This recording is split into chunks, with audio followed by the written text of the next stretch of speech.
Thank you so much, Ewan. Well, we continue our discussion this morning with parenting expert Nikki Bush about the importance of preparing your child for the future.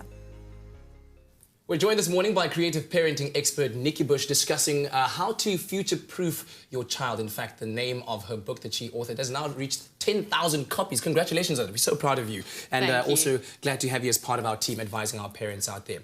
Now, as a parent, your role is sometimes referred to as being your child's first teacher of everything. Yes. Why is it so important to fulfill that role? We are the child's primary teacher because this is a very visual generation of children. They take in more cues from what they see than from what they hear. And we are their role models. They are watching us all the time. So what we see, what we say, and what we do has to be as congruent as possible. We are also their guide. We're no longer the sage on the stage, we're the guide alongside because we are all co-creating the future as we speak.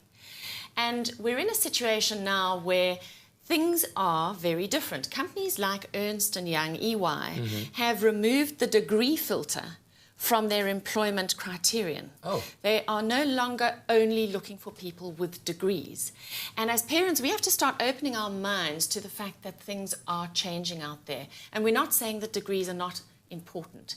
It's just that we need to make sure that we get the right degree for the right kind of job. And these days, that's a bit of a loaded question because we actually don't know what the jobs of the future are.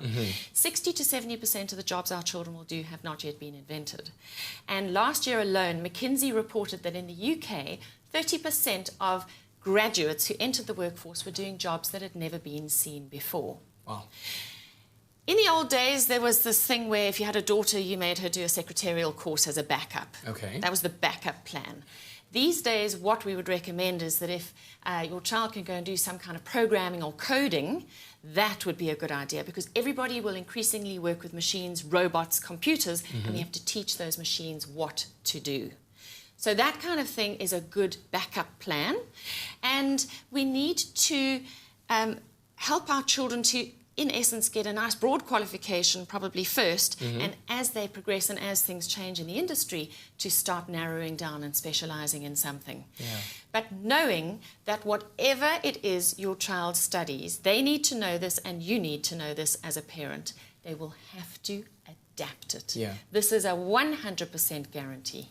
How important is it for a parent to teach their child to follow their passion and what they love doing from an early age? Because I think you get to a stage, and I remember when I was in matric and had to make the decision of what I'd study, I followed what my mother wanted me to study, but it wasn't necessarily what I was passionate about, and I ended up doing something completely different.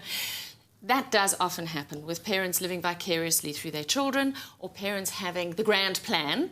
And children actually take 25 years to mature and develop. I don't think many of us have a fair idea of what we want to do until about then. But meanwhile, you've had to study something.